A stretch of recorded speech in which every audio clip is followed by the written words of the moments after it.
Así está el cuadro. Esta es la leptomeninge. La clasificación en estratos de la corteza cerebral, en 6 estratos, viene del siglo pasado.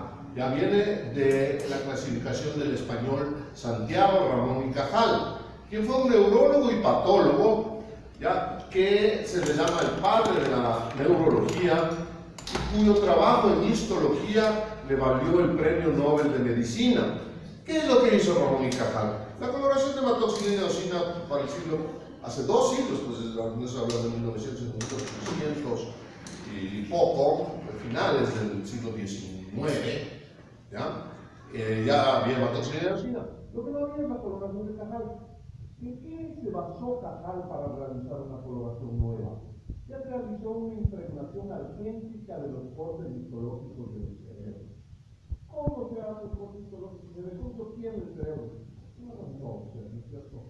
¿Cómo se sabe que desde la antigüedad hay ahora evidencia de que las tribus, de que culturas antiguas han hecho ya preparación de cráneos y por tanto cirugía, ¿no es cierto?, cerebral? Pero es una mejor manera de estudiar neurología cadavérica. El cerebro pues se reporta en una sierra automática, como fuera con una sierra normal, ¿no? Inclusive en el tiempo de la sierra automática hubo un cambio de estilo, ya que con el advenimiento del SIDA, por ejemplo, la sierra automática, que es como la que se sacan los yesos, ¿no?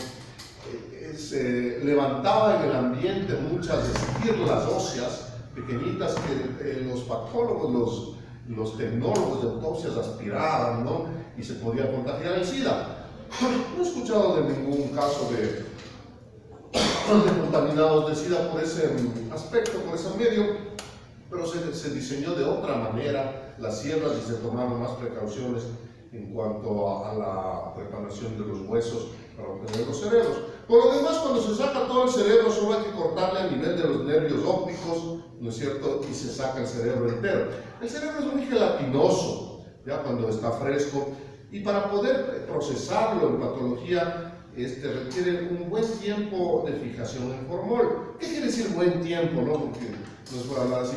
Cuando se coge todo el cerebro, sí hay que meterle en un balde grande, porque el cerebro, si es de este tamaño, la ley, digamos, dice 6 partes de formol por una parte de la pieza anatómica. Es decir, cuando hablamos de biopsia, entonces hablamos de biopsias de células, biopsias gástricas, es una biopsia que mide 0,3 por 0,2 por 0,2. Y ahí se sacan 3 pedacitos. Entonces, un frasquito de este tamaño, que hay frasquitos indicados para eso, con el formol nucleado suficiente. Pero para un cerebro se necesita un balde de esos de 5 litros, me parece que galones, con los de pintura, y además hay que cogerle con piolas al cerebro para que no se asiente en el fondo del recipiente porque se deforma. El cerebro hay que tratarle bien, o sea, la neuropatología es un arte fino, ¿ya? No es el corazón, que es mucho más resistente, se puede fijarlo. Al cerebro es uno por uno y con piola se le deja suspendido en el formol y se regresa después de un mes, ¿ya? Y entonces ahí se puede abrir el cerebro y entonces lo abre con unos cuchillos especiales y lógicamente le hacemos cortes tomográficos y entonces se va obteniendo práctica al hacerlo, ¿no? Bien. Ramón y Cajal realizó una impregnación agética de los cortes. ¿Cómo les tiñó de plata? No tenían mucha plata, justamente, pero entonces él se fue al laboratorio de rayos X, ya que las placas de rayos X tienen como uno de sus reveladores al nitrato de plata, ¿ya? Entonces, si ustedes cogen así mismo en un balde a placas radiográficas que ya no sirven, ¿no es cierto?, y le ponen un polvo de tipo lejía, o sea, una sosa cáustica con agua, la plata, o sea, se blanquean las placas radiográficas, se blanquean. Y ahí se les podía volver a usar como placas y también se decantaba un material negro brillante. O sea, la plata tiene esa parte plateada, pero es negra también en definitiva. Ya a la microscopía se le ve una coloración negra, es negra, y se llama impregnación argéntica, coloración de Cajal, después hubo el Cajal modificado. Este Cajal además tuvo la virtud, Santiago Ramón y Cajal, de dibujar él mismo el atlas de neurología de Santiago Ramón y Cajal, en el que dividió y observó las prolongaciones dendríticas y axonales de las células neuronales que no se habían visto nunca, ¿ya? Y entonces las dibujó y ganó el premio Nobel. La clasificación de Cajal, 2 siglos después, resulta un poco antigua, muy añeja y además poco reproducible. Es decir, solo hay partes de la corteza frontal del cerebro, o sea, el telencéfalo, donde en verdad se observan bien las 6 capas, pero ya en estudios más pormenorizados del cerebro, la clasificación de Cajal queda un poco en desuso, porque definitivamente las células, las neuronas, cuando yo diga células en este curso me estoy refiriendo a neuronas, las neuronas ya no se disponen en los 6 estratos que Cajal propone, y se observan formas muy caprichosas de distribución de las neuronas. Aquí debo introducir que hay neuronas piramidales, que son las que normalmente nos imaginamos o conocemos. Tienen forma, como se me ubica, de pirámide, de triángulo, de estrella, ¿ya? Pero también hay neuronas granulares, en igual proporción en el cerebro, que son redondas como un grano de café.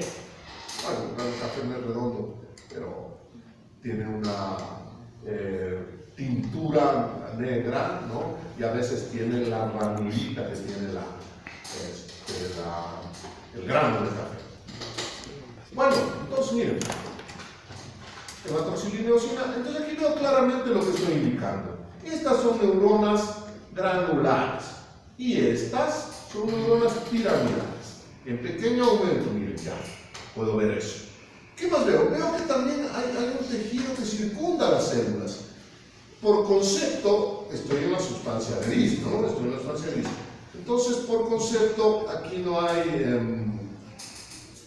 el pigmento blanco, ¿no es cierto?, producido en la corteza cerebral por los oligodendrocitos, ¿sí?, que es la mielina, ¿cierto? Entonces, este tejido que circunda a las neuronas se llama tejido fibrilar glial no mielinizado de la corteza cerebral. O sea, yo digo, ¿qué es esto? Es el tejido cerebral glial no mielinizado de la corteza cerebral, o simplemente digo, es el neuropilo. Ya son como pelitos. ¿Y está constituido de qué?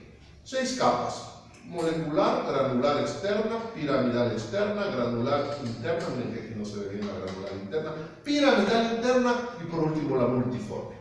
También puedo darme cuenta de que en la primera capa, o sea, en la molecular, no hay muchas neuronas. Eso es natural, en el sentido de que, pues si yo me golpearía, como es común el traumatismo craneoencefálico, y tendría aquí las neuronas más grandes o más importantes, pues con un golpe no tan fuerte, pues perdería capacidades sensoriales. Entonces, por eso, las células piramidales más grandes o células de Betz están adentro, son las piramidales internas. Finalmente, la capa multiforme tiene la presencia de las células de Martinotti, pero no, que son más bien de conexión y se encuentran horizontalmente distribuidas en la corteza, al igual que en la molecular, mientras que en todas las partes más substanciales de la corteza cerebral, o sea, las células granulares y las piramidales, se encuentran en distribución vertical. Las neuronas son más grandes conforme más adentro estén, es decir, las piramidales internas son más pequeñas que las piramidales externas son más pequeñas que las piramidales internas de Betz. Y asimismo las granulares externas son más pequeñas que las granulares internas. Bien. Aquí está, ¿no?, lo que acabo de decir.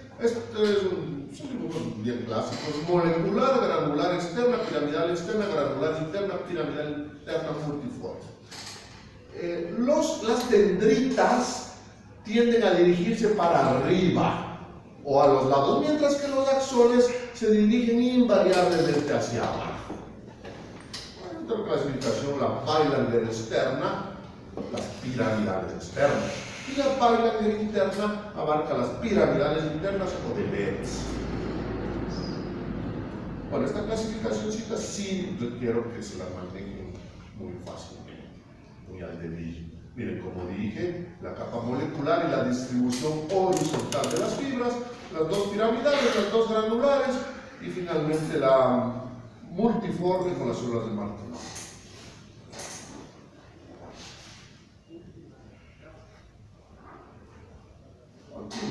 Esto quiere decir sustancia gris, esto quiere decir sustancia blanca. Y las 6 capas de estos corchetes. Realmente los corchetes están bonitos, pero la clasificación de las células, como ven, es artificiosa. Es artificiosa.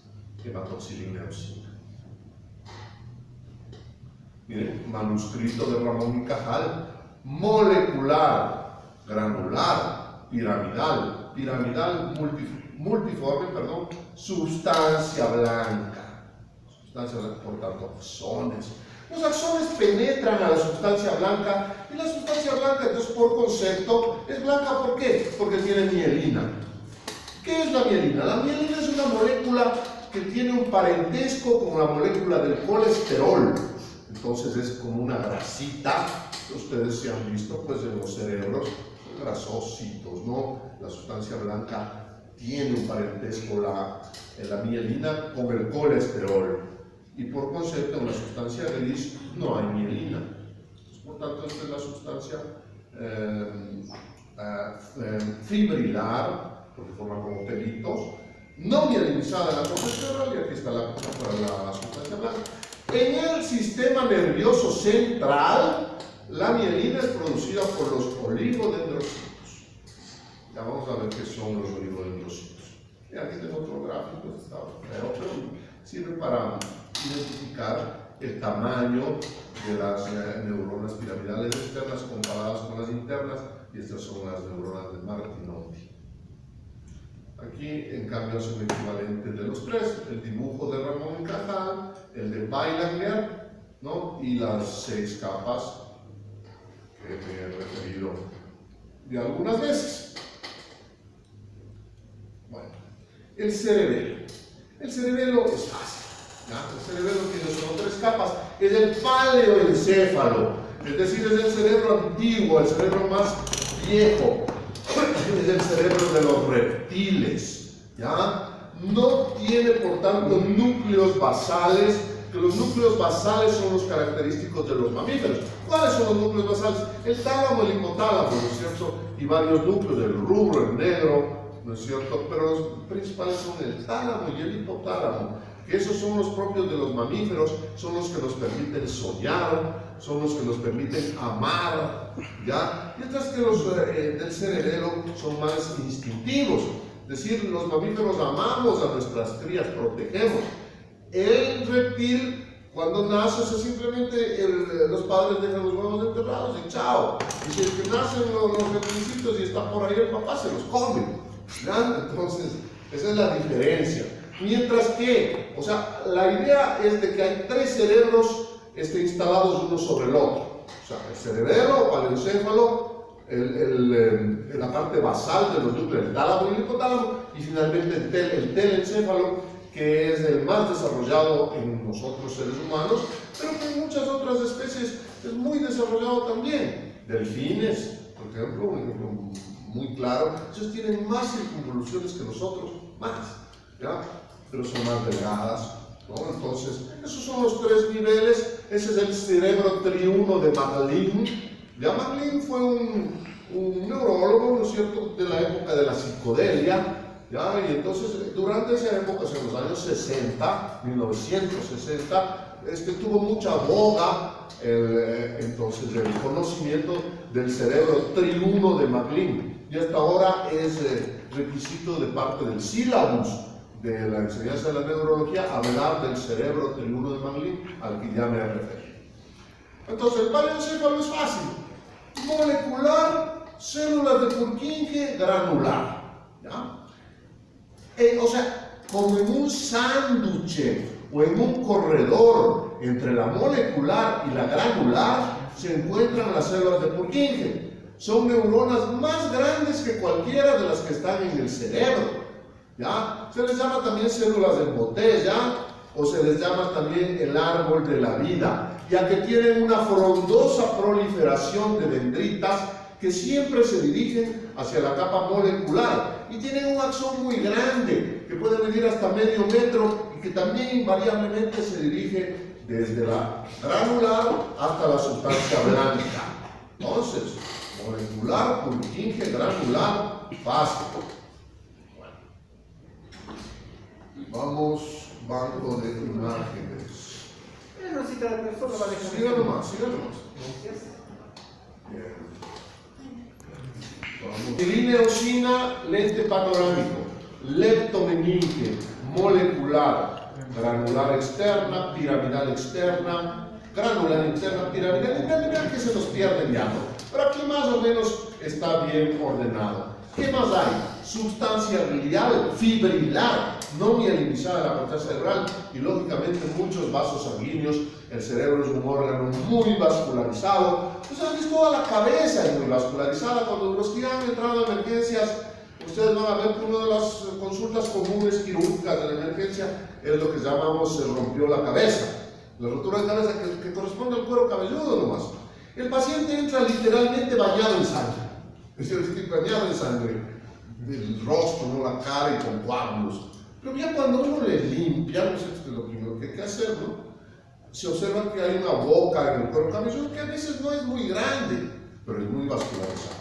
Cuando el impacto llega a abrir al cráneo y a incidir meninges, las meninges son escandalosamente sangrosas y el cerebro también, pues el paciente se muere ese rato.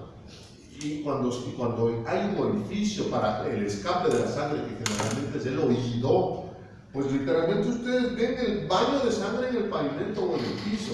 Es dramático. Miren, entonces aquí, ¿qué son estas? Neuronas piramidales. ¿Y qué son estas otras neuronas granulares? Que no se las representa también. Yo diría que este es un campo más bien de neuronas piramidales pequeñas. Entonces es la piramidal externa.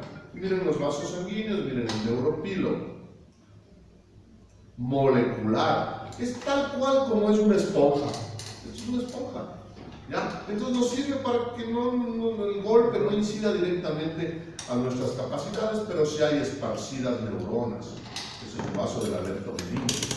Miren, aquí tengo neuronas de tipo piramidal, no sé cuáles sean. Me parecen grandes. La neurona posee un núcleo grande, un prominente nucleolo y un citoplasma bastante visible. Todos estos tres elementos se llaman soma. Es decir, lo que se ve con la hematoxilina y eosina, o sea, todo esto es el soma de la neurona. Repito, está constituido del núcleo, del nucleolo y del citoplasma. ¿Se ve algo? Ahora, ¿cuál es el estroma del sistema nervioso?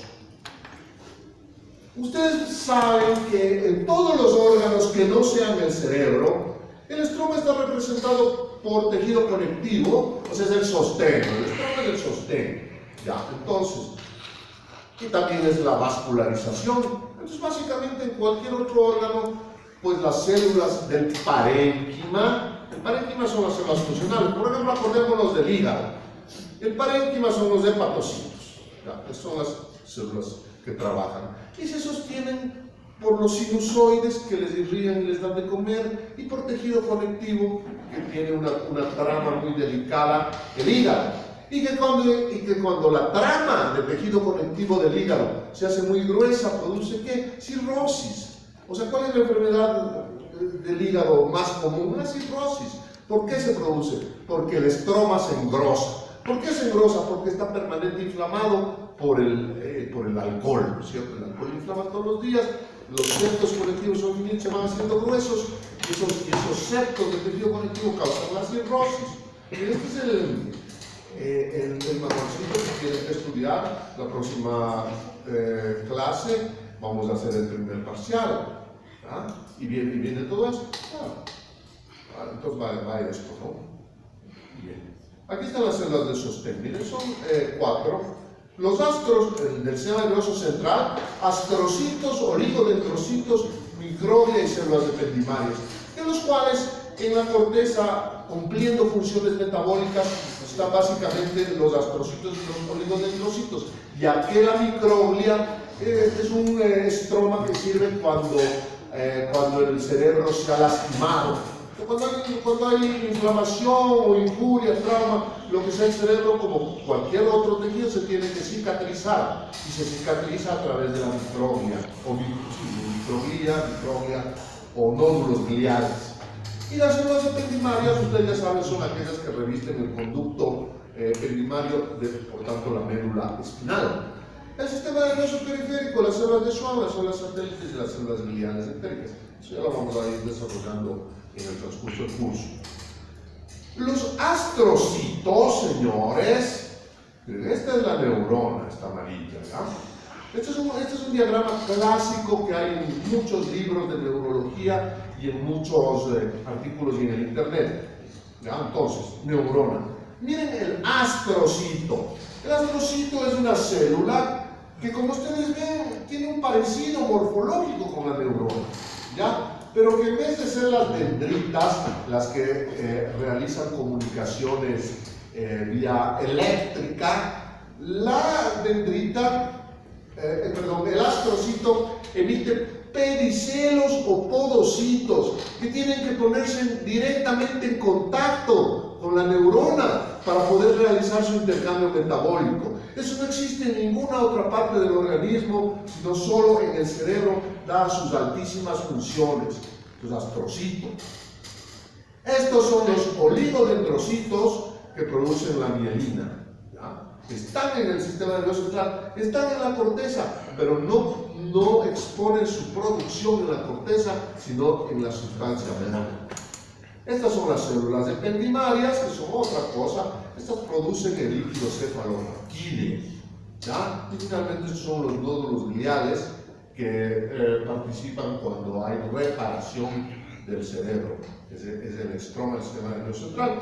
El sistema nervioso periférico, en cambio, tengo esta A en la célula de Schwann, que produce la mielina en el sistema nervioso periférico. ¿Cuál es el sistema nervioso periférico? Los nervios.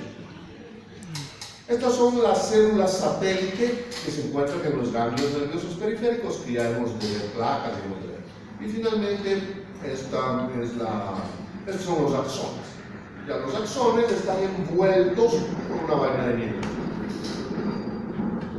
Sabido esto, vuelvo a pasar acá.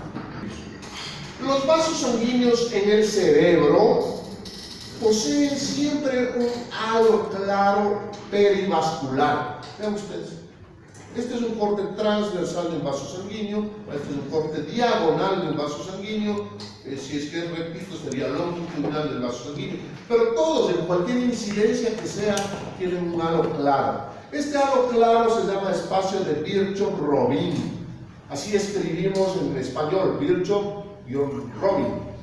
Pero como es un nombre alemán, entonces ya les he dicho yo a ustedes, si es que nos vamos a Colombia nomás y decimos espacio de Virchow-Robin, ya nos quedan viendo, no, doctor, Robán, doctor. Virchow-Robin, o sea, pronuncian en alemán. Bueno, para nosotros Virchow-Robin está. ¿Por qué hablo de los espacios de Virchow-Robin? Hablo del espacio de Virchow-Robin porque es un espacio que yo no solo lo encuentro en la técnica de imagen microscópica, sino en la técnica de imagen macroscópica, o sea, en la resonancia magnética y en la tomografía, en la TAC del cerebro. Los radiólogos también describen el espacio de Virchow-Robin. ¿Qué pasa con el espacio de Virchow-Robin? Cuando hay edema cerebral, que muy frecuentemente es traumático, pero puede haber edema cerebral también metabólico, ¿ya? El espacio de Virchow-Robin aumenta su diámetro, es decir, el edema cerebral post-golpe o por metabolismo da al cerebro un aspecto de queso gruyere. Y tenemos entonces la idea que era lleno de huecos, los vasos. Espacio Virchow-Robin, espacio perivascular Virchow-Robin. Meninges, corte longitudinal del vaso sanguíneo, espacio Virchow-Robin.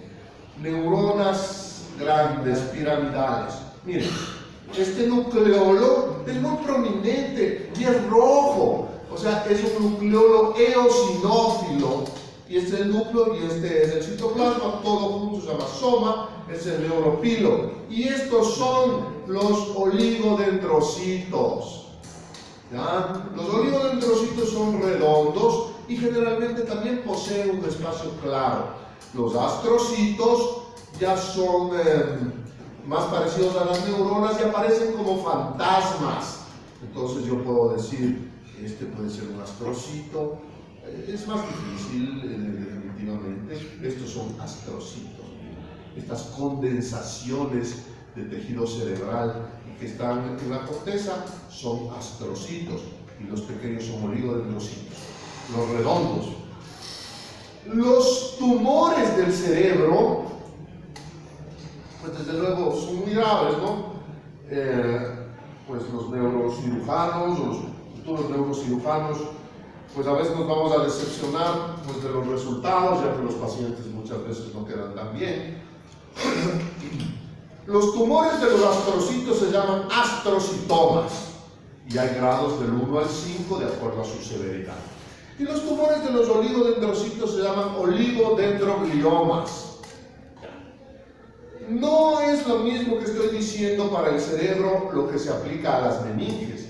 Por ejemplo, en las meninges, los meningiomas, ¿ya? Son tumores benignos, pero que debutan generalmente con síntomas cerebrales, con convulsiones. Y entonces ahí ya es la diferencia entre la vida y la muerte. Uno se hace una tomografía y le sale el tipo de tumor. Sale dónde está y cuáles son sus características. Cuando el tumor es redondito, está bien encapsulado, generalmente es benigno. Cuando el tumor está rodeado de necrosis, o sea, de muerte celular, generalmente es maligno. Los meningiomas tienen en cambio un gran poder de curación. Entonces ahí sí el neurocirujano se luce, ¿no? Y le cura al paciente. Ya cuando está dentro del cerebro, más difícil, hay que dar quimioterapia rápida. Células de Betz, piramidales grandes, nucleolo del tipo inclusión eosinófilo, núcleo grande, citoplasma, soma, neuropilo. Miren, este no por ser chiquito es un astrocitoma, porque este es solo una incidencia de nivel de corte diferente y no se le ve tan grande. Oligodendrocitos. Los oligodendrocitos se ven mucho más fácil. Generalmente los astrocitomas se ven cuando dan tumor. Meninge, vasos de la leptomeninge. En la leptomeninge es frecuente encontrar calcificaciones que se llaman calcosferitas o cuerpos psamoma, pero comenzando con P, psamoma. ¿Por qué se los enseño? ¿Por qué se los muestro? Miren, este es el tejido conectivo de la meninge. Estos son cuerpos psamoma. Porque uno de los tipos más comunes de meningiomas es el meningioma psamomatoso, constituido de miles de estas estructuras. Además, cuerpos de psamoma o calcosferitas se encuentran en otros órganos como en los ovarios, y se presenta ese tipo de células. Estas ya no son células, son calcificaciones. No se presentan desde luego en personas jóvenes, sino más bien en los viejos. Pero los cuerpos psamoma del ovario también indican tumor ovárico generalmente maligno. ¿El tumor ovárico a dónde se irá? A la cavidad peritoneal, pues, porque pasa por las fimbrias que son intraperitoneales y el tumor ovárico se disemina con mucha frecuencia al abdomen. Vasos de la leptomeninge, corteza cerebral, vasos, voy a volar. Neuropilo, neuronas piramidales, nucleolo eosinófilo. Neuronas piramidales, oligodendrocitos, astrocito, no tiene nucleolo, o sea, es un fantasma. Sustancia blanca, ¿qué son estos? Los axones, son los axones. ¿De qué están rodeados? De esta envoltura roja, que es mielina. Sustancia blanca, sustancia gris. Neuronas piramidales, oligodendrocitos, astrocitos. Sustancia blanca, axones, mielina. Este es otro corte histológico de un cerebro que nos regaló el doctor Falconi. ¿Ya? Entonces, ¿qué vemos? Claro, células piramidales o neuronas piramidales. ¿Qué son estos? Oligodendrocitos. ¿Ah? Oligodendrocitos. Neuropilo. Miren muy bien el cerebro me quedó como. Pero supuestamente en formol se puede preservar mucho. ¿Sabes cómo se preservaban las momias? Con un líquido de tipo formol. Así se preservan. ¿Y cómo se hacían que no apesten? Con preparados de flores, pues de rosas. Entonces eso le mezclaban al formol, se le inyecta por la yugular al muerto, unos 2-3 litros embalsamado. No es misterio. Bueno, células piramidales grandes, neuropilo. Miren, estos no son oligodendrocitos, son células granulares. Muy bien. Son neuronas granulares. Porque para que yo diga que son oligodendrocitos, tienen que estar las neuronas. Y entonces ahí las piramidales, las granulares también. Porque la granular también es un tipo y el oligodendrocito es más pequeño. O sea, también hay oligodendrocitos, pero es más difícil diferenciar. ¿Qué es esto? Vaso sanguíneo, que está un poco coagulado. ¿Qué sector es este? Es un sector de células granulares. Este es el neuropilo. Neuronas piramidales. Sí, se ve también. Y por tanto, miren el halo claro de los oligodendrocitos. Halo. O sea que no tienen las neuronas granulares, no tienen halo. ¿Ya? Entonces, mientras que los oligodendrocitos sí. Bueno, cajal, corteza cerebral, las 6 capas, vasos sanguíneos, espacio de Virchow-Robin, corteza cerebral, meninge. Miren, aquí es unas placas extraordinarias que vamos a ver la próxima semana y están en la circunvolución temporal del hipocampo.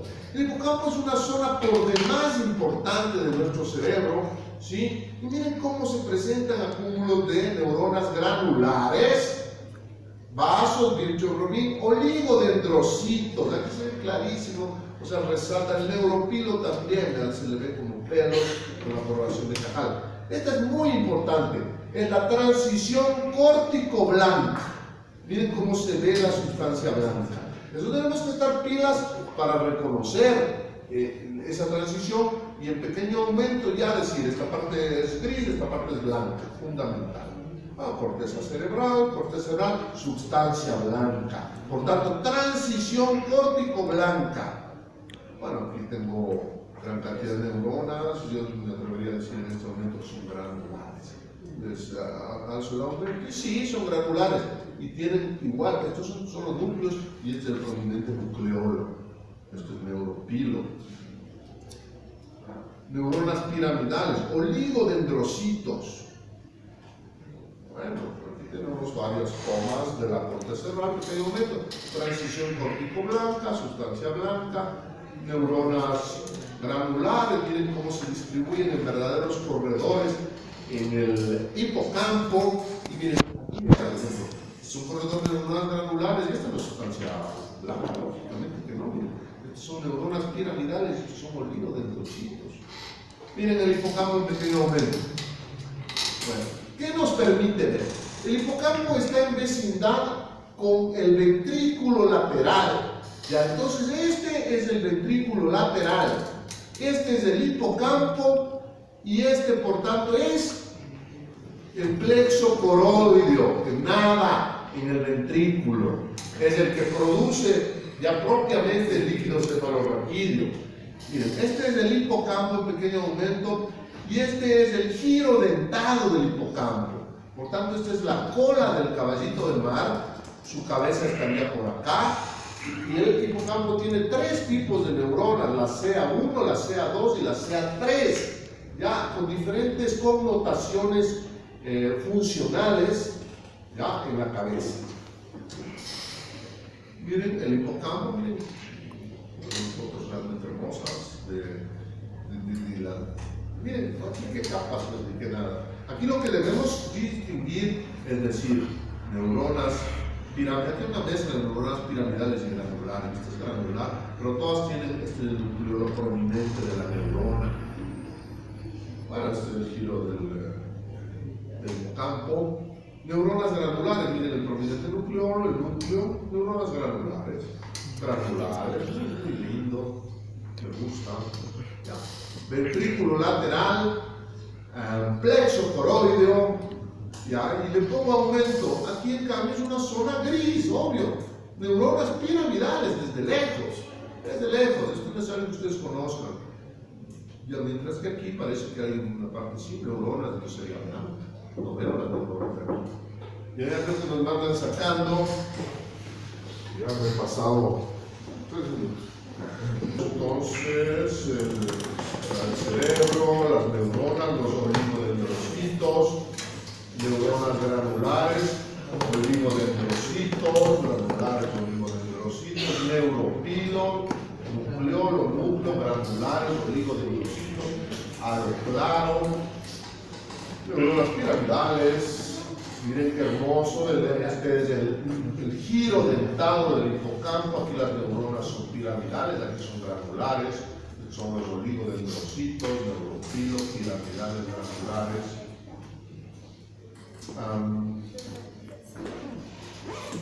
Bien, vamos a quedar ahí. Bien, entonces vamos a